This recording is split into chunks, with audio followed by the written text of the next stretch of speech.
All right. Hello, everyone, and happy Friday.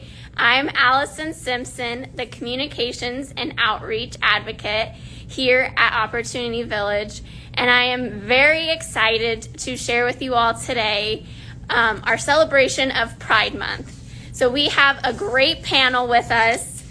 So I would like to formally introduce our speakers today. We will have Holly, the Director of Advocacy and Training for the LGBTQIA plus Center of Southern Nevada. And Holly has been passionately involved in advocacy for this community since 2007. Holly has developed and engaged in LGBTQ plus diversity and inclusion trainings, is the founding owner of Alphabet Soup 101, a diversity and inclusion training consulting firm. Holly also enjoys to travel, camp, and spend time with her wife, who is also named Holly, and their 3 grown children, a grandbaby, and their dog as well. Hi, Holly. Hi, how are you? Also, I have with me Chuck and Alan here. Hi. Chuck is Opportunity Village's Chief Programs Officer. Chuck has been with Opportunity Village for 7 years, and in that time has served and roles integral to the vision of services for people with disabilities. Most recently, in his role as Director of Program Services, Chuck oversaw the launch of expanded services, including the Board Certified Behavior Analyst, BCBA, and Registered Behavioral Technician, RBT, services, as well as virtual supports, and expanded our nursing. And our special surprise guest, we have Alan, an Opportunity Village artist.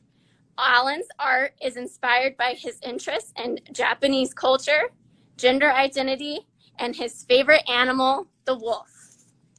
So I'd like to first thank all 3 of you for joining us today. So to begin our conversation, I invite Chuck to start us off. Thank you, Allison. Thank you, Holly, for joining us, and thank you, Alan, for really carrying this conversation. Oh, yeah. We really want to start off with a big thank you to Dr. John Waldron and his entire team at the LGBTQ Center. It's been immeasurable, the assistance that that team has provided to Opportunity Village, and what a better month to really acknowledge what is a growing partnership and alignment of our interests and causes. So thank you to the entire team at the center downtown. It's so appropriate that we're coming together for this conversation during Pride Month. And as Alan and I were talking earlier, I'll let him share more. It's entirely appropriate because it fits. It's all about fun and fight. There are so many things that we celebrate together. We enjoy the parades that we get to march in October and that we collaborate in December for the Santa Run. Outrageous is one of our favorites. But there are so many things that we still have common cause that aren't right. Healthcare and workforce development and diversity. So for those conversations and more, we welcome the partnership and all of the future conversations to come. I'm going to let Alan share a little bit about what Pride Month means to him. Well, Pride Month means that I can have an ability to do anything that I put my mind to, and have people around me, including the center, including my host home family, to support me the most that they can, and including Opportunity Village. You know, without you guys, I would just be not even opening up, and Pride Month means everything to me. Love is love. Can't say anything more than that. I mean, Holly, I'd like to let you jump in here. We're just really pleased that you're joining us here and can't wait to hear more about what Thanks so much for inviting me. And hi, Chuck. It's good to see you again. And hi, Alan. I'm so glad you're here to join us. And I cannot tell you how wonderful it is to hear you talk about pride, and that you put it in such a great way. I feel exactly the same. So really looking forward to having these conversations today, and hoping that, you know, people will feel free to ask questions and jump in and joining us. You know, both of our agencies and our partner in helping to move all of these wonderful things that we're trying to do forward. Thank you, Holly. Alan, you and I were talking a little bit ago about some of the fight. You know, things are great, and there's always reason to smile and celebrate. But there's so much that we know that the center also sees needing to be changed. And why don't you talk about just a few of those areas where you know things can get better, and that we think we have an ally in the center? Yeah, the healthcare system. I know a lot of people who are trans or non-binary, they don't get the same respect as other people is, you know. Like disability, same thing, you know, we don't get the same respect. We need the same respect, and we need more opportunities to have the healthcare systems. Yeah, and I know that's an area that the center is certainly working hard at with their clinic, and Holly, you could share more on that. But Alan, when you talk about the respect, why do you think it's missing in the healthcare community? Why aren't there doctors and nurses and clinicians that get it and understand the needs of diverse peoples? I think people just they have that backwards feeling that they don't understand that, oh, if somebody has a disability, we can treat them wrong, or somebody with the LGBTQ center to treat them wrong or treat them like crap, you know. And a lot of people, you know, a lot of doctors don't understand. A lot of the nurses or the doctors don't understand. Because, like, I go to physical therapy, and they call me Alan, which is great, which is really awesome.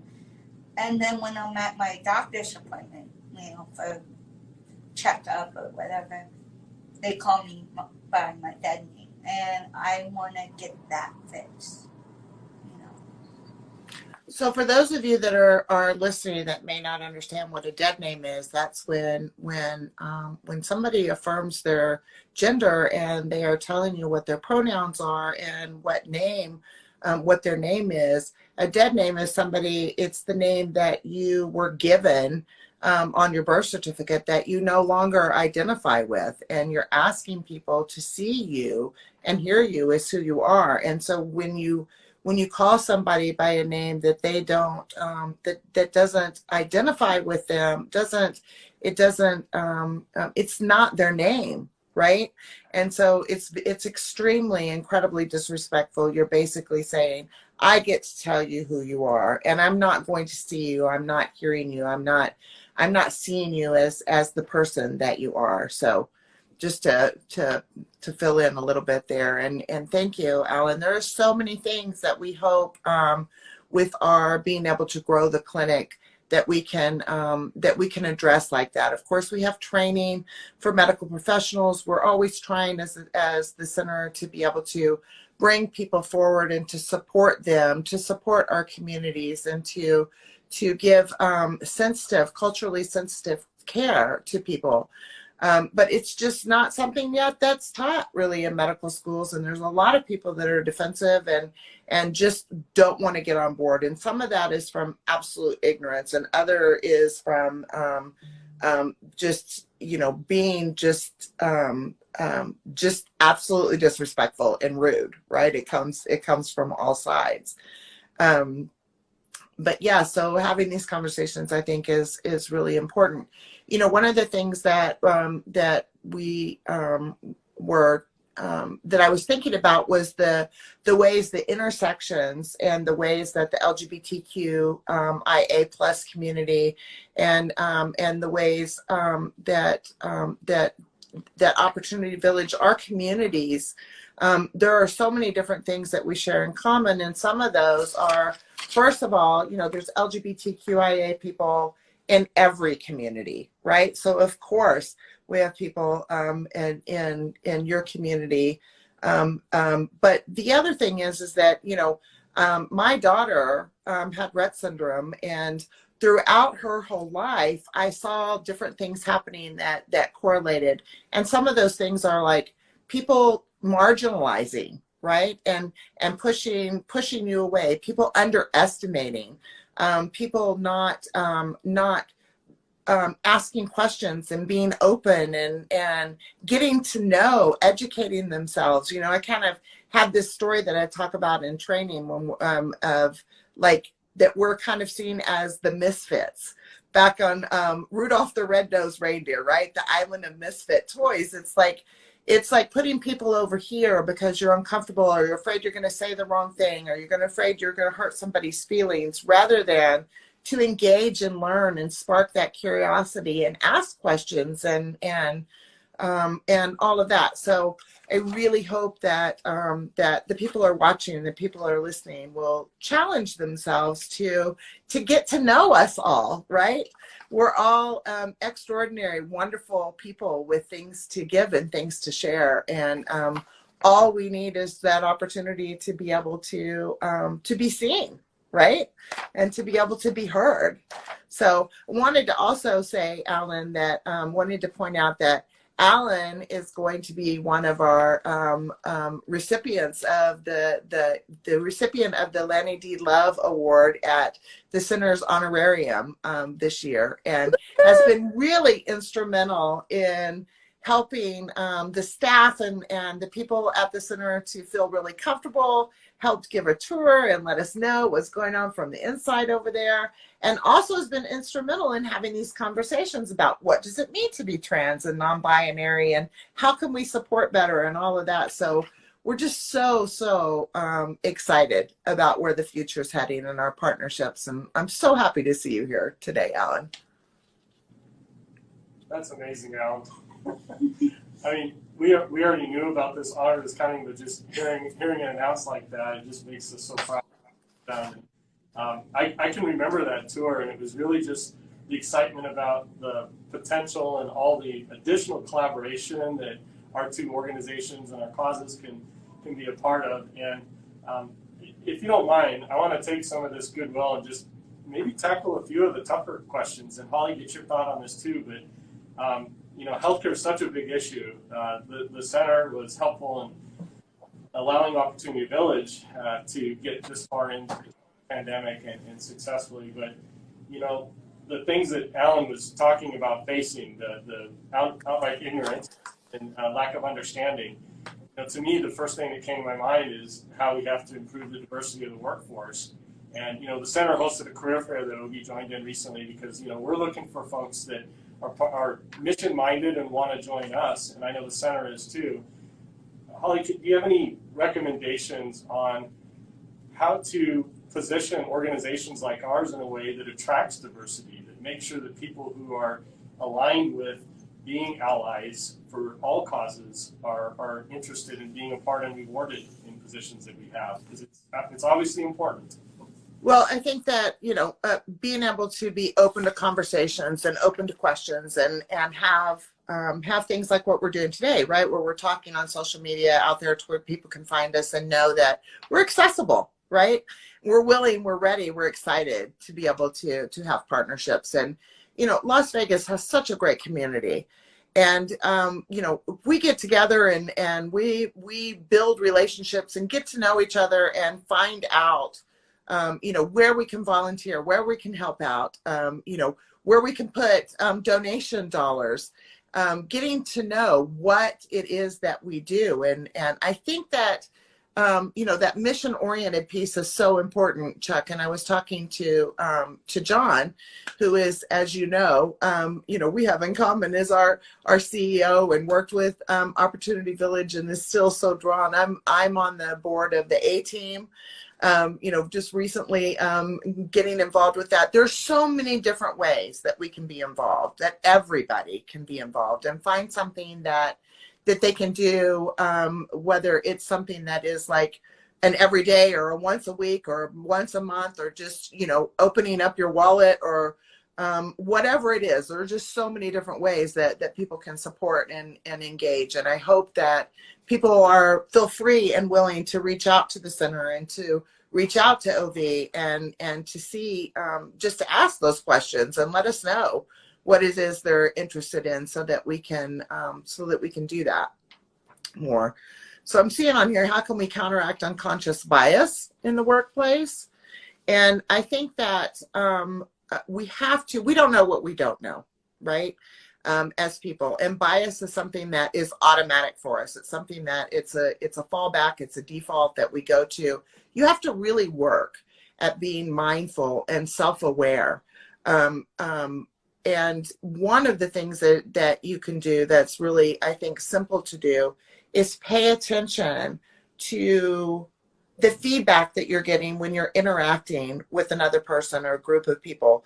Was there an awkward kind of silence there? Did somebody look at people's body language, look at people's facial expressions, and listen when people have something to say, that, if people let you know verbally out loud that, that you're being offensive in some way, try to lower your defenses, right? So that we can have conversations openly and honestly. And I think within the workplace, talking about these kinds of things at staff meetings, talking about these kind of bias and things around the water cooler. If you hear somebody say something that is detrimental to another group of people, of any kind of people, to speak up about that and say, I didn't find that funny, or that makes me feel a little bit uncomfortable, or what did you mean by that, kind of thing. Like, speaking out in those kinds of terms is a huge way to be able to make a difference and to make a change. And then, like we were talking about pronouns and dead names. If you make a mistake, if somebody tells you that this is my pronoun and you accidentally say the wrong one, acknowledging that and saying, and work on getting those pronouns down. Asking people what their pronouns are is something that you can do. Policies and procedures. I mean, there's just so much.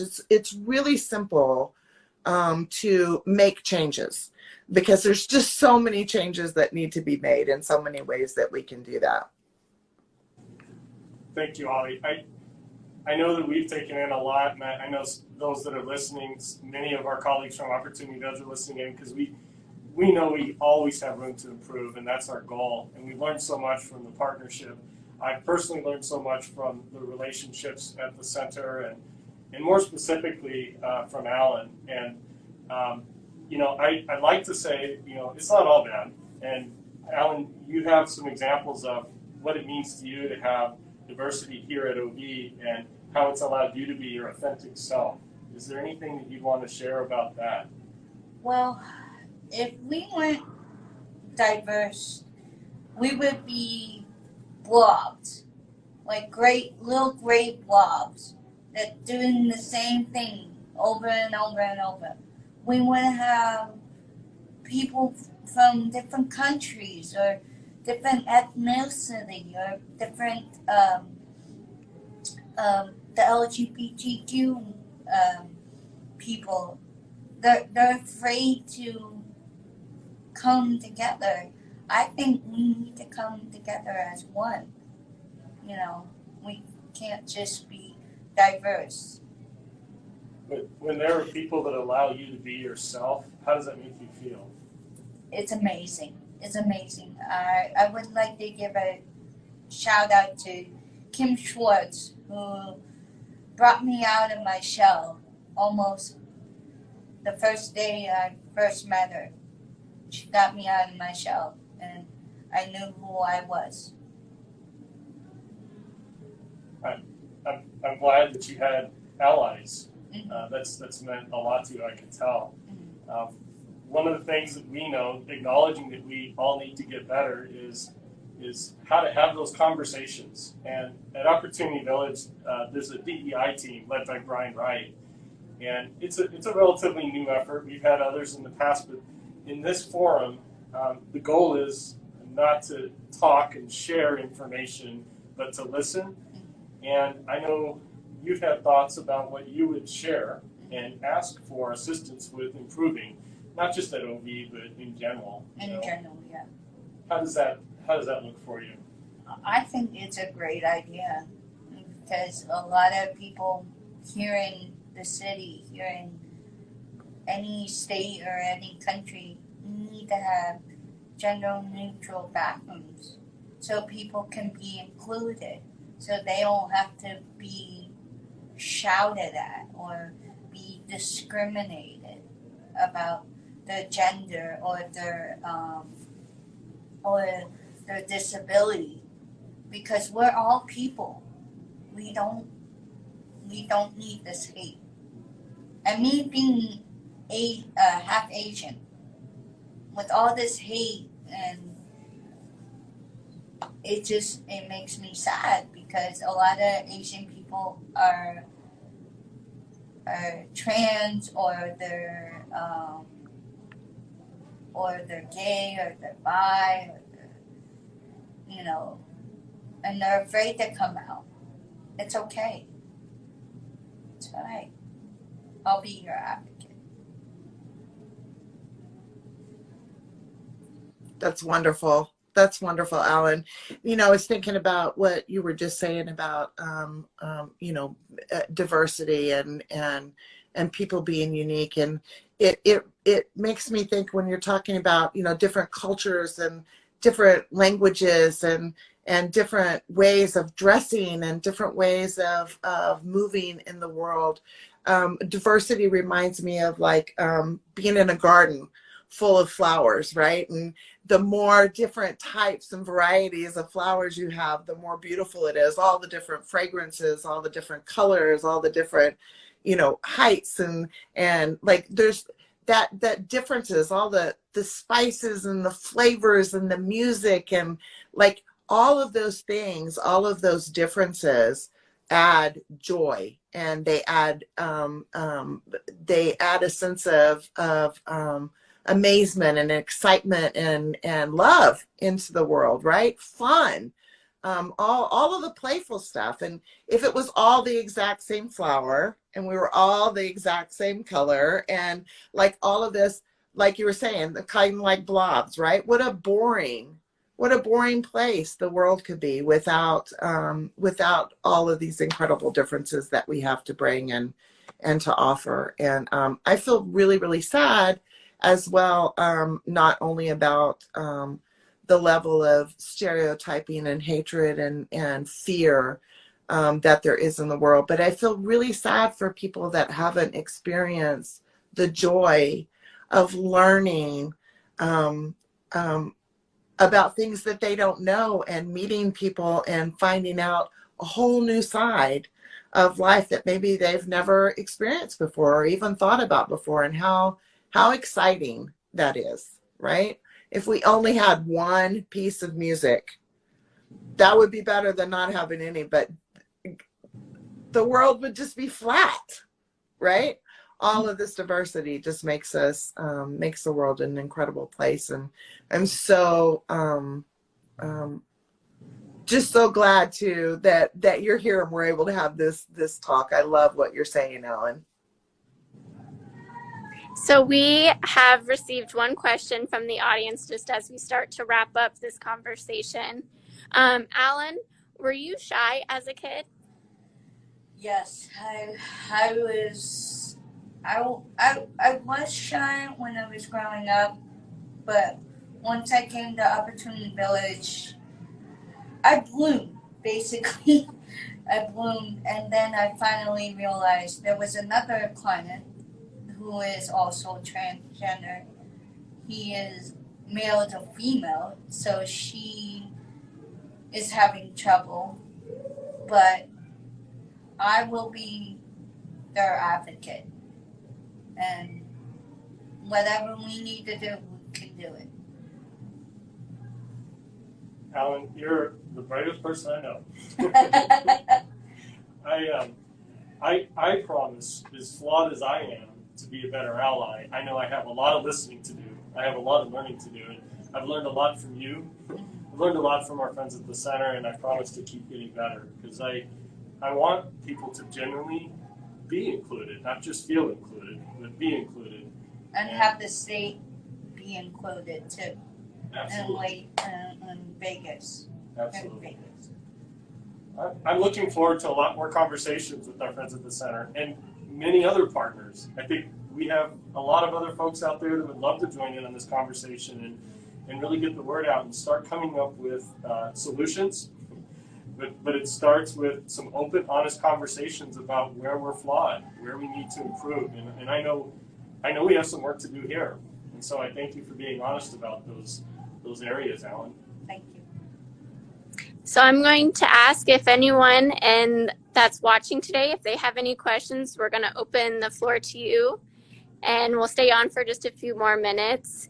But thank you to all three of you for having this honest conversation and being able to have these conversations. And we're very thankful that we are able to celebrate Pride Month, and that we thank you all for sharing your unique perspectives. Thank you, Holly. Thank you. Thank you to both of you. Thank you for having this opportunity and for facilitating. We really, really appreciate it and look forward to doing wonderful things in the future together. Absolutely. And I look forward to seeing you October 1st, Alan. Oh. Bye, everybody. Bye. Bye. Thank you guys so much.